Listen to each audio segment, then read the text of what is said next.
Subscribe کیجئے پیام channel کو اور بیل آئیکن کو دبائیے لیٹسٹ اسلامک ویڈیوز سب سے پہلے دیکھنے کے لیے۔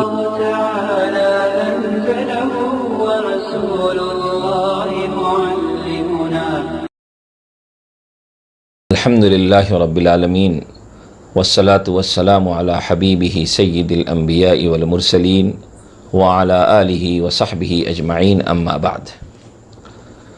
ناظرین محترم، ابھی ہمیں دو مسئلوں پہ غور کرنا ہے۔ پہلا مسئلہ تو یہ ہے کہ کیا تراویح اور تہجد میں قرآن کریم دیکھ کر تلاوت کرنا جائز ہے، اس کی گنجائش ہے یا نہیں۔ اسی طرح امام کے پیچھے قرآن کریم دیکھتے ہوئے سماعت کرنا اور قرآن کریم دیکھ کر لقمہ دینا کیسا ہے۔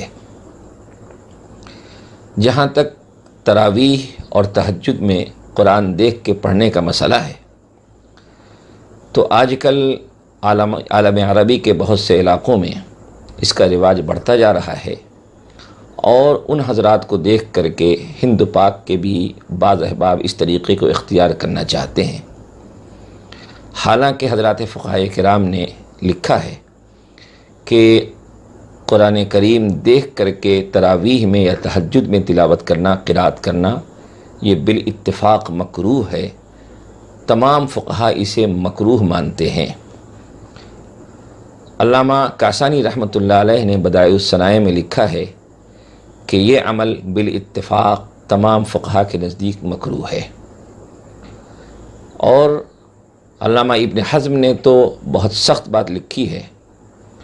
علامہ ابن حزم نے المحلہ میں لکھا ہے کہ اگر کوئی شخص قرآن دیکھ کر کے نماز میں تلاوت کرے تو چاہے وہ نماز فرض ہو یا نفل ہو، یہ جائز نہیں ہے، اور جو بھی اس طرح کرے گا اس کی نماز باطل ہو جائے گی، اور مقتدی کی نماز بھی فاسد ہو جائے گی، مقتدی کی نماز بھی درست نہیں ہوگی۔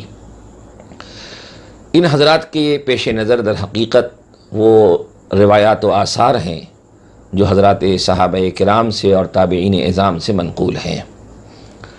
حضرت عبداللہ ابن عباس رضی اللہ عنہما فرماتے ہیں کہ ہمیں حضرت عمر رضی اللہ تعالیٰ عنہ نے اس بات سے منع فرمایا کہ امام قرآن کریم میں دیکھ کر تلاوت کرے اور اس طریقے سے لوگوں کی امامت کرے۔ اس سے حضرت عمر رضی اللہ تعالیٰ عنہ نے ہم لوگوں کو منع فرمایا۔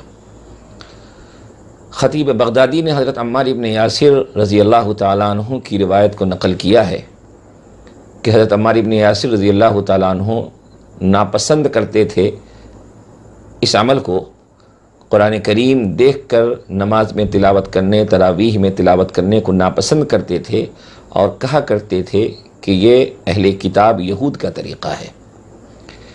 اسی طریقے سے حضرت ابراہیم نخعی جو جلیل القدر تابعی ہیں، ان کا قول حضرت اعمش نقل کرتے ہیں کہ انہوں نے فرمایا کہ اہل علم اور صحابہ کرام اس بات کو سخت ناپسند کرتے تھے کہ امام قرآن کریم میں دیکھ کر کے تلاوت کرے، کیونکہ یہ اہل کتاب کا طریقہ ہے، اس طریقے میں تشبہ پایا جاتا ہے، اس لیے حضرات صحابہ کرام اور اہل علم اس طریقے کو سخت ناپسند فرماتے تھے۔ تو ان روایات کی وجہ سے حضرات فقہا نے لکھا ہے کہ قرآن کریم دیکھ کر تراویح میں یا تہجد میں تلاوت کرنا یہ درست نہیں ہے، اس کی اجازت نہیں ہے، یہ مکروہ ہے۔ حضرت قتادہ مشہور تابعی حضرت سعید ابن مسیب رحمۃ اللہ علیہ کا قول نقل کرتے ہیں کہ اگر کسی کو قرآن کریم کی تھوڑی مقدار یاد ہو تو تہجد میں وہ اسی کو دہرائے، لیکن قرآن کریم کو دیکھ کے نہ پڑھے۔ تو ان تمام حضرات کے اقوال کا خلاصہ یہی ہے کہ یہ عمل درست نہیں ہے، مکروہ عمل ہے، جس سے ہمیں بچنا چاہیے۔ اب رہی بات دوسرے مسئلے کی کہ تراویح میں قرآن کریم دیکھ کے پیچھے سماعت کرنا یا لقمہ پڑھنے کی ضرورت پڑنے کی صورت میں لقمہ دینا قرآن کریم دیکھتے ہوئے، تو حضرات فقہاء کرام میں لکھا ہے کہ امام کے پیچھے قرآن کریم کو ہاتھ میں لے کے سماعت کرنا، قرآن کریم میں دیکھتے ہوئے سماعت کرنا، یہ بھی درست نہیں ہے، اور قرآن کریم دیکھتے ہوئے لقمہ دینا یہ بھی درست نہیں ہے۔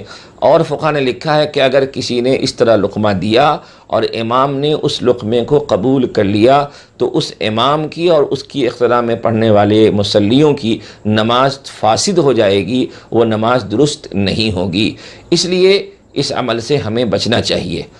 اور یہ بات بہت معقول سی ہے کہ قرآن کریم کو جب ہم نماز میں دیکھیں گے تو اس سے کئی خرابیاں لازم آتی ہیں۔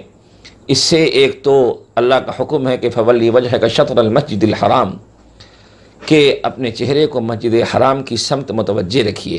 قرآن کریم کو دیکھ کے جو حضرات پڑھتے ہیں تو وہ اس حکم کی مکمل پابندی نہیں کر پاتے، کئی بار ان کا چہرہ قبلے سے ہٹ جاتا ہے، بعض مرتبہ ان کے سینہ بھی قبلے سے ہٹ جاتا ہے۔ اسی طریقے سے جو حضرات قرآن کریم ہاتھ میں لے کے دیکھتے ہیں اور دیکھتے ہوئے لقمہ دینے کی کوشش کرتے ہیں، ان کو کئی مرتبہ عمل کثیر کا ارتکاب کرنا پڑتا ہے، قرآن کریم کو کھولنا اور کھولنے میں پھر خاص اس متعین صفحے کو نکالنا۔ ظاہر سی بات ہے کہ یہ عمل کثیر ہے، اور آپ سب جانتے ہیں کہ نماز عمل کثیر سے فاسد ہو جاتی ہے، اور نماز میں عمل کثیر کی اجازت نہیں ہے۔